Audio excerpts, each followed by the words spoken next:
One person is dead in a lion attack in Fresno County. Hello, I'm Christine Park. And I'm Dale Yarong in for Graciela Moreno. The attack happened at Project Survival's Cat Haven in the town of Dunlap. We do have live team coverage. Action News reporter Rick Montanez is in the newsroom with what we know about the facility. But we begin with Carlos Saucedo live at the scene with the investigation into how the deadly accident unfolded. What have you learned, Carlos?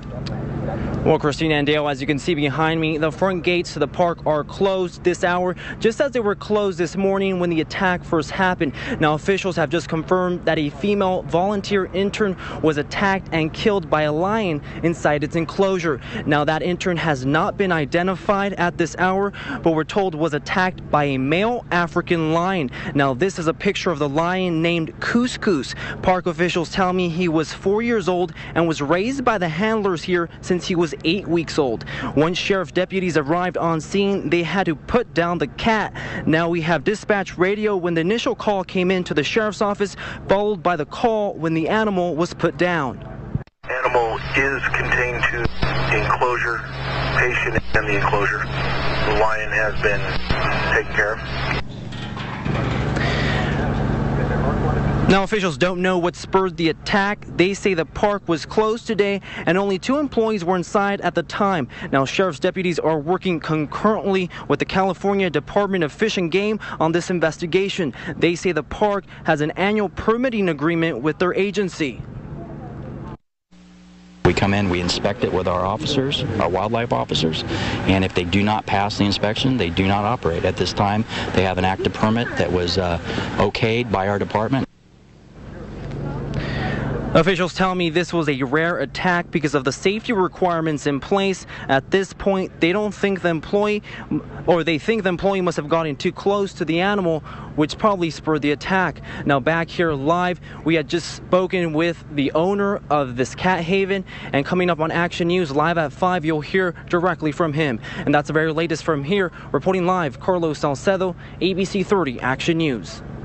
Such a tragic incident. Thanks, Carlos. Action News reporter Rick Montanez continues our live team coverage now from the newsroom with more on the Cat Haven. Rick.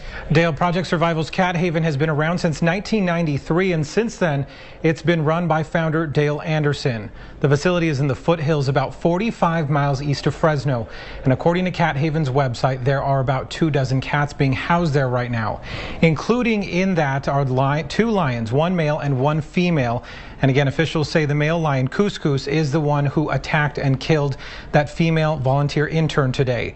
Now, while the facility has seen growth and support from the community, it's also dealt with a bit of controversy. This is video you're looking at right now from archived Action News stories aired back in 2003.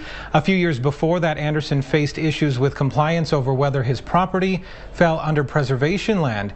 Since this facility opened, it's housed many different large cats, including tigers, leopards, and jaguars. Anderson has said he wanted the animals at Cat Haven to serve as, quote, ambassadors for their wild cousins. The facility is not a cat rescue operation. The animals it houses, like Couscous, have been carefully chosen by officials who work there.